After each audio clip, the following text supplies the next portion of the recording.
Okay, good morning to all. Today I'm going to discuss about this computer system architecture, chapter number 7, parallel processing. So in this chapter we are going to complete the article parallel processing, linear pipelining, multiprocessor and the Flings classification. So here the parallel processing. What do you mean the parallel processing can be described as a class of techniques which enables the system to achieve simultaneous data processing tasks to increase the computational speed of a computer system. A parallel processing system can carry out simultaneous data processing to achieve faster execution time. For instance, while an instruction is being processed in the ALU component of the CPU, and the next instruction can be read from the memory.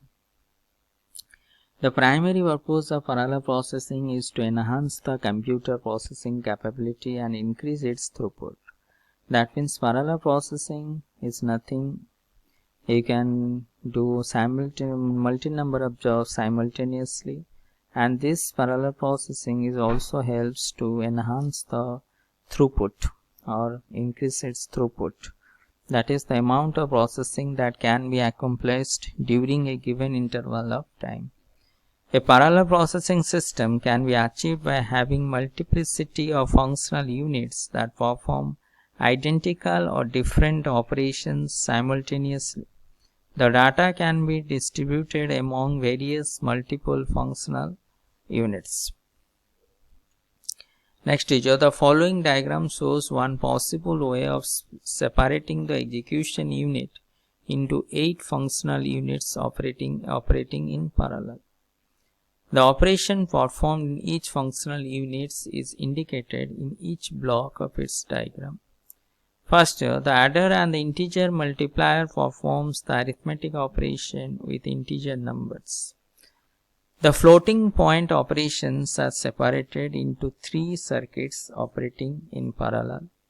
The logics, shift and increment operations can be performed concurrently on different data. All units are independent of each other. So one number can be shifted while another number is being incremented. Next is your linear pipelining. What is the pipelining? A linear pipeline is a pipeline in which a series of processors are connected together in a serial manner. In linear pipeline, the data flows from the first block to the final block of processor. The processing of data is done in a linear and sequential manner. The input is supplied to the first block and we get the output from the last block till which the processing of data is being done. The linear pipeline can be further be divided into synchronous and asynchronous models.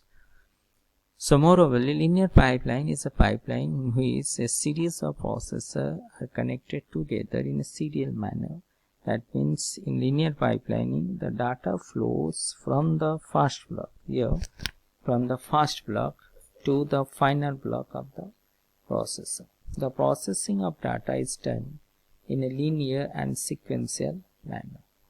Right? So the input is supplied to the first block and we get the output in the last block. The linear pipeline can be further divided into synchronous and asynchronous pipeline. So here, a linear pipeline processor is constructed with the processing stages. External inputs are fed into the pipeline at the first stage S1. The processed results are passed from stage Si, where I is equal to 1 to k minus 1, to stage Si to stage I plus 1. The final result emerges from the pipeline at the last stage Sk. Depending on the control of data flow along the pipeline, linear pipelines are modeled in 2 categories, asynchronous and the synchronous. In asynchronous model, data flow between adjacent stages in asynchronous pipeline is controlled by a handshaking protocol. When stage S1 is ready to transmit, it sends a ready signal to Si plus 1. After stage Si plus 1 receives the incoming data, it returns an acknowledged signal to the Si. Next is a synchronous model. Clock latches are used to interface between the stages. The latches are made with master-slave flip-flops, which can isolate inputs from outputs upon the arrival of a clock pulse. All latches transfer data to the next stage simultaneously. So these are the synchronous model and asynchronous model. Synchronous, in case of synchronous, clock latches are used to interface between the stages. Next is your multiprocessor. A multiprocessor is a computer system with two or more central processing units, with each one sharing the common main memory as well as the peripherals. This helps in simultaneous processing of the programs. The key objective of using a multiprocessor is to boost the system's execution speed, with other objectives being fault tolerance and application matching. In multiprocessing, all CPUs may have equal functions or some may be reserved for specific function. So benefits of using multiprocessor include enhanced performance, multiple applications, multiple users, multitasking inside an application, high throughput and or responsiveness, hardware sharing among CPUs. Now, different ways of using multiprocessor including as a multiprocessor, such as single instruction, single data, SIST, inside a single system for executing multiple individual series of instruction in multiple perspectives, such as multiple instruction, multiple data, MIMD, single series of instruction in various perspectives, such as single instruction, multiple data, SIMD, and multiple series of instruction in a single perspective, such as multiple instruction, single data, MIST, which is used for redundancy in fail-safe systems and occasionally for describing hyper-threading or pipeline processes.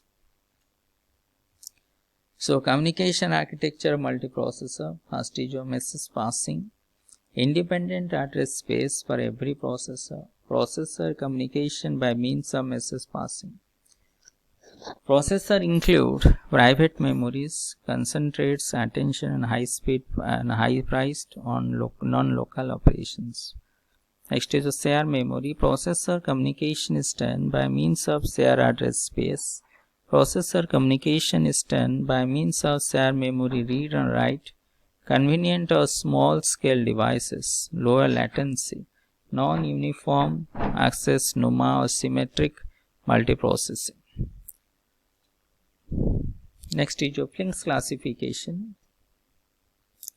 This Flink's taxonomy is a classification of computer architecture proposed by Michael J. Flynn in 1966. The classification system has stuck and it has been used as a tool in design of modern processor and their functionality. Since the rise of multiprocessing central processing units, a multi-programming context has evolved as an extension of the classification system. So according to Flink's, there are 4 different classification of computer architecture. Right, so that means when there are these 4 type of architecture generally is used when you designing a processor, when you design. So that's why according to Flink's, there are 4 different classification of computer architecture. First one just SIST, single instruction, single data stream. In single instruction, only one instruction stream is being acted or executed by CPU during one clock cycle. Only one instruction stream is being acted or executed by CPU during one. That means during one clock cycle, only single instruction will be executed. And the data stream is also single. Only one data stream is used as input during one clock cycle. That means during one clock cycle, there is single instruction and single data stream. Okay. Next is your SIMD, single instruction but multiple data streams. Here, a SIMD system is a multiprocessor machine capable of executing the same instruction on all the CPUs but operating on the different data streams. Instructions single but data streams are different. That means capable of executing the same instruction on the CPU, on all the CPUs, but operating on the different data streams. Clear?